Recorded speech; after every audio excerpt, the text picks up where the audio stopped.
రాష్ట్రంలో జరిగిన అతిపెద్ద స్కాముల్లో లిక్కర్ స్కామ్ ఒకటి, అందులో ఎటువంటి సందేహం లేదు. ఇప్పటికే ఆ లిక్కర్ స్కామ్కి సంబంధించి నాడు ఆ ఎండీగా ఉన్నటువంటి వాసుదేవరెడ్డిని సస్పెండ్ చేయటం, వాసుదేవరెడ్డి మీద విచారణ చేయటం, అరెస్ట్ చేయటం, ఆ సిఐడి ఇన్వెస్టిగేషన్ ఇవన్నీ కూడా ఆల్రెడీ సాగుతూ ఉన్నాయి.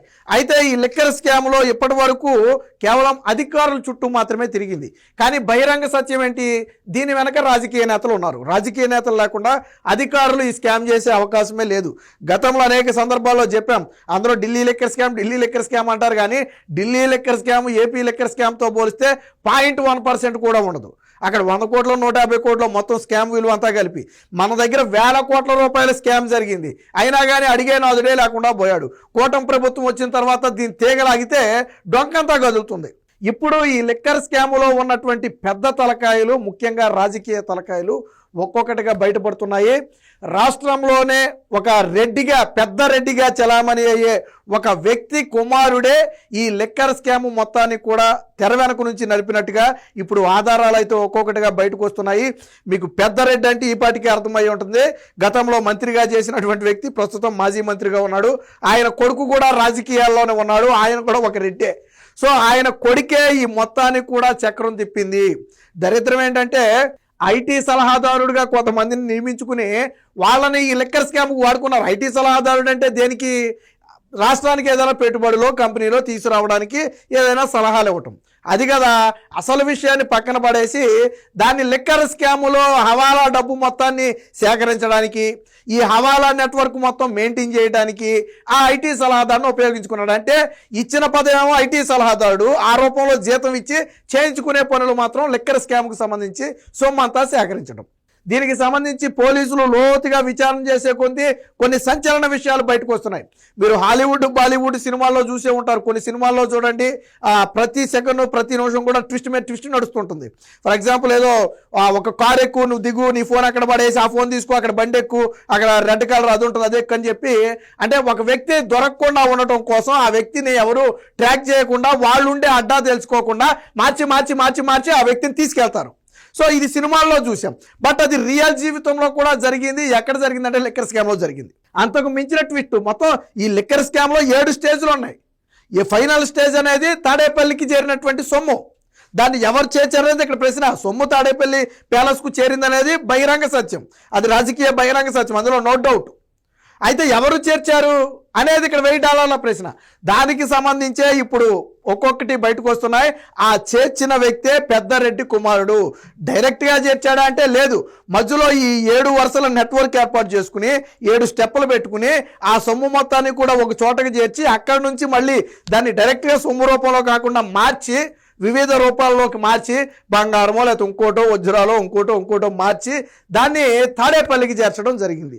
సో ఇది ఈ కథకు సంబంధించి ఒక ఆర్టికల్ అయితే వచ్చింది. ఒకసారి దాన్ని చూస్తే మీకు అర్థమైపోద్ది. సో పెద్దరెడ్డి కుమారుడే మాస్టర్ మైండ్. సాధారణంగానే పొద్దున్నే చూడగానే పెద్దిరెడ్డి కుమారుడు అనుకున్నా, కానీ ఇక్కడ పెద్దరెడ్డి. ఎందుకు పెద్దరెడ్డి అంటే ఉన్న వాళ్ళలో పాపం పెద్దగా చలామణి అవుతున్నటువంటి ఒక రెడ్డి, కాబట్టి ఇక్కడ పెద్దరెడ్డి అని రాశారు. మీ అందరికీ అర్థమైపోయి ఉంటుంది అనుకోండి. ముడుపు, వైకాపా హయాంలో మద్యం ముడుపుల కోసం హవాలా నెట్వర్క్. ఈ నెట్వర్క్ అంతా కూడా ఒక హవాలా నెట్వర్క్ లాగా, అంటే హవాలా అంటే మీకు అర్థమవుతుంది కదా, సినిమాల్లో చూస్తాం మనం, ఒక నోటిని సగం చింపి ఎక్కడిస్తే మిగతా సగం ఎక్కడిస్తే అక్కడ డబ్బులు ఇస్తారు, ఎవరిస్తే వాళ్ళకి డబ్బులు ఇస్తారు. సో ఇది హవాలా అనమాట. సో అలాగా ఒక హవాలా నెట్వర్క్ని నడపడం జరిగింది. ఆ సొత్తు మొత్తం బిగ్ బాస్ అంటే తాడేపల్లి, నో డౌట్. అందులో బిగ్ బాస్కు చేర్చడంలో ప్రధాన పాత్ర రాజ్ కసిరెడ్డిని తెర ముందు పెట్టి వసూళ్లు. ఎవరి రాజు కసూర్ అంటే నేను ఇందా చెప్పా చూసారా, ఒక ఐటీ సలహాదారుని నియమించారని చెప్పాను చూసారా, ఆ ఐటీ సలహాదారుడే ఈ రాజు కసిరెడ్డి. మరి రాజు కసిరెడ్డి ఐటీ సలహాదారుడు అయితే ఈ ముడుపులతో ఏంటి సంబంధం అంటే నేను ఇందా చెప్పింది అదే. ఇచ్చిందేమో ఐటీ సలహాదారుడు పదవే, కానీ చేయించుకున్న పనేంటి? ఈ మద్యంలో వచ్చినటువంటి కమిషన్ల మొత్తం కూడా వసూలు చేయటం. దాదాపుగా ఇలాగా ఒక్కొక్క కేసుకి 150 నుంచి 450 రూపాయలు, ఆ కేసు బ్రాండ్ని బట్టి, దాని క్వాంటిటీని బట్టి రేట్ అనేది మారుతూ ఉంటుంది. అలా ఒక్కొక్క కేసుకి 150 నుంచి 450 రూపాయలు వసూలు చేశారు. ఇలా మొత్తంగా కొల్లగొట్టిన డబ్బు ఎంతో తెలుసా? అక్షరాల 3000 కోట్ల రూపాయలు.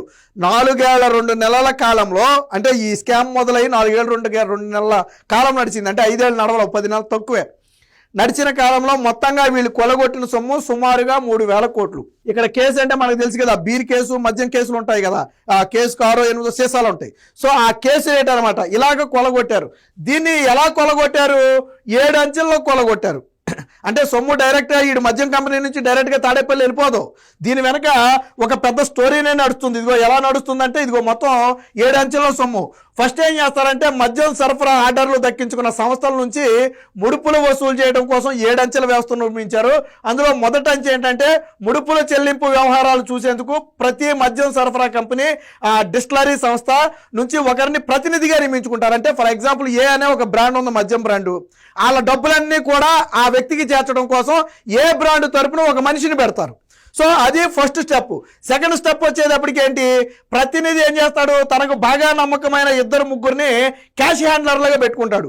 ఈడేం చేస్తాడు, ఈడు డైరెక్ట్గా ఇన్వాల్వ్ అవ్వకుండా ఈడో 3-4 మనుషులు పెట్టుకుంటాడు. అంటే ఏ అనే సంస్థ ఒక వ్యక్తిని పెట్టింది ప్రతినిధిగా, ఆ ప్రతినిధి ఇంకో 3 నియమించుకున్నాడు.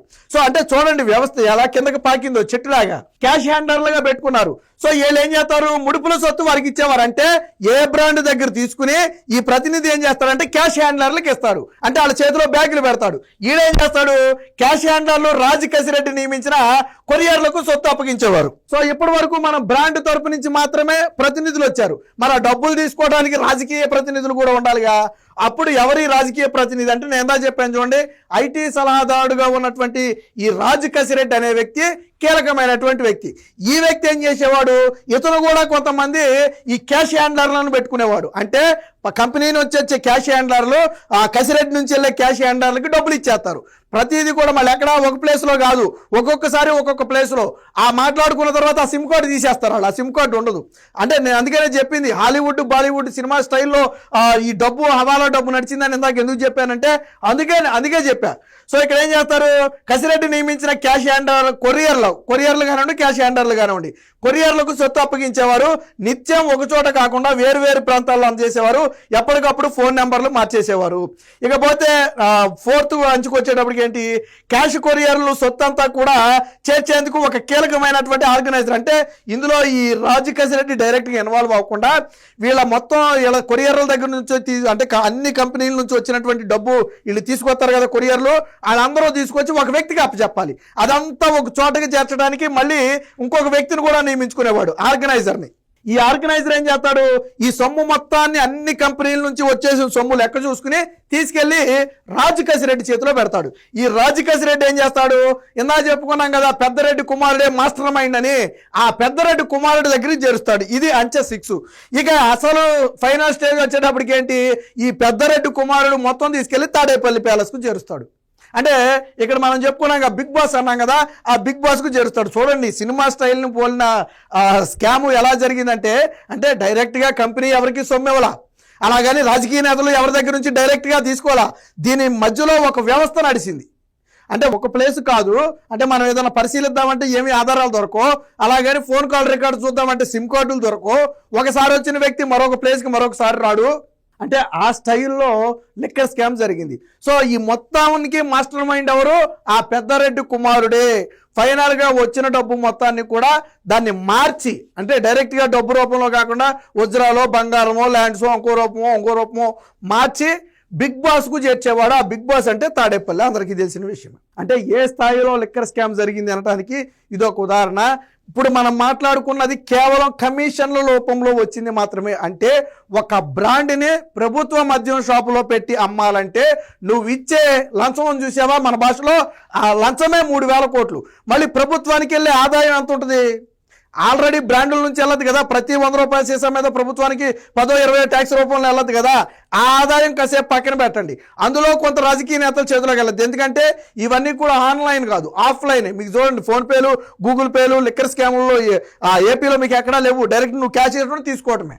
గతంలో మీకు గుర్తుందో లేదో, ఆ బీజేపీ అధ్యక్షురాలు పురంధేశ్వరి ఒక మద్యం షాపుని పరిశీలిస్తే ఆ రోజు దాదాపు ₹1,00,000 అమ్మకాలు జరిగాయి. అది బుక్లో ఉంది. కానీ రికార్డెడ్గా వాళ్ళకి ఆన్లైన్ పేమెంట్ ఎంత చూపిస్తున్నారో తెలుసా, ఎంత వచ్చినట్టు చూపించారో తెలుసా, 10,000 మాత్రమే వచ్చినట్టు చూపించారు. మరి మిగతా 90,000 ఒక షాపులో ₹1,00,000 మద్యం అమ్మి 10,000 అమ్మేమని చూపించారు వాళ్ళు. మిగతా 90,000 ఏమైపోయింది? అదే ఆన్లైన్ అనుకోండి, మీరు ఫోన్ పే చేశారనుకోండి డైరెక్ట్ బ్యాంక్ అకౌంట్లో పడిపోతాయి, అక్కడ లెక్క అనేది తేలిపోద్ది. కానీ ఇక్కడ క్యాష్ ఇస్తే క్యాష్ లెక్క తేలదు. అసలు ఇక్కడ కొరియర్లను ఎందుకు పెట్టుకున్నారు వీళ్ళు, క్యాష్ హ్యాండర్లను ఎందుకు పెట్టుకున్నారు? ఆ డబ్బు కోసమే కదా. ఆన్లైన్ అయితే వీళ్ళందరూ ఎందుకు, ఎక్కడ కొడితే అక్కడ వెళ్ళి అకౌంట్లో పడుతుంది, ఈ అకౌంట్లో తీసి ఆ అకౌంట్లో వేయచ్చు. బట్ అది రికార్డెడ్గా దొరికిపోతారు. ఒక అకౌంట్ నుంచి ఇంకో అకౌంట్కి డబ్బులు వెళ్తే రికార్డెడ్గా దొరికిపోతారు. కాబట్టే ఆ ఆన్లైన్ పేమెంట్లు లేకుండా క్యాష్ రూపంలో తీసుకుని ఆ క్యాష్ని హ్యాండిల్ చేయడం కోసం పెట్టుకున్న వ్యవస్థ ఇది. చూడండి ఎంత చక్కగా మాస్టర్ మైండ్ వేశారు చూడండి. ఇప్పుడు తీగలాగితే డొంకంతా కదులుతుందన్నమాట. ఇప్పుడు ఈ రాజకసిరెడ్డితో పాటు ఈ పెద్దరెడ్డి కుమారుడు మాస్టర్ మైండ్కు సంబంధించిన ఆధారాలు కూడా బయటకు వచ్చాయి. ఎప్పుడైతే దీన్ని పోలీసులు రివీల్ చేస్తారో ఆటోమేటిక్గా అప్పుడు అందరికీ అర్థమైపోద్ది అనుకోండి. అంటే వైసీపీ హయాంలో జరిగినటువంటి లిక్కర్ స్కామ్లో ఎంత దందా జరిగింది అనేది చెప్పడానికి ఇదే ఒక ఉదాహరణ.